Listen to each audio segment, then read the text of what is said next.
আর ভূপতিনগর নিয়েও সুর চড়িয়েছেন অমিত শাহ। বিস্ফোরণে 3 জনের মৃত্যু হয়েছে, অথচ যিনি অভিযুক্ত তাকেই বাঁচাতে চাইছেন মুখ্যমন্ত্রী মমতা বন্দ্যোপাধ্যায়। কি বলেছেন অমিত শাহ, শুনবো।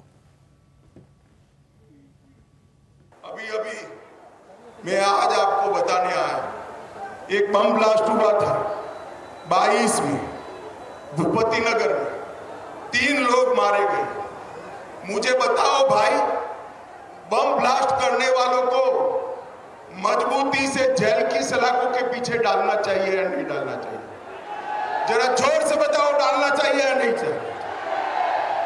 इसकी जांच हाई कोर्ट ने एनआईए को दी और ममता दीदी एनआईए पर केस रजिस्टर कर बम ब्लास्ट करने वालों को बचाना चाहती है। ममता दीदी शर्म करो, शर्म करो। आप बम ब्लास्ट के आरोपियों को बचाना चाहती हो। आप चिंता मत करिए बंगाल वालों, हाई कोर्ट ने एनआईए को जांच दी है, सबको उल्टा लटका कर सीधा कर दिया जाएगा। आप चिंता मत। আর এই ইস্যুতেও পাল্টা সুর চড়িয়েছেন কুণাল ঘোষ। অমিত শাহ যা বলে গিয়েছেন তার কোনো সারবত্তা নেই। বিজেপি বলে কিছু নেই,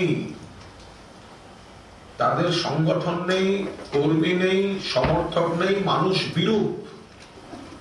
যেটুকু আছে গোষ্ঠীদ্বন্দ্বে দীর্ণ। তৃণমূল কংগ্রেসকে লড়তে হচ্ছে সিবিআই, ইডি, এনআইএ, কেন্দ্রীয় এজেন্সির বিরুদ্ধে। বিজেপি নেই, বিজেপির লেঠেল বাহিনী শুধু মাঠে আছে। বিজেপি দিল্লি থেকে ইনস্ট্রাকশন দিচ্ছে যে লোকাল বিজেপি যে নাম দেবে তাদের অ্যারেস্ট করা হোক। এটাই তো অমিত শাহ করছেন। এই যে ষড়যন্ত্র, এর পেছনে নেপথ্য নায়ক হচ্ছেন অমিত শাহজি। বাংলার আওয়াজ, বাঙালির আবেগ, জি 24 ঘন্টা।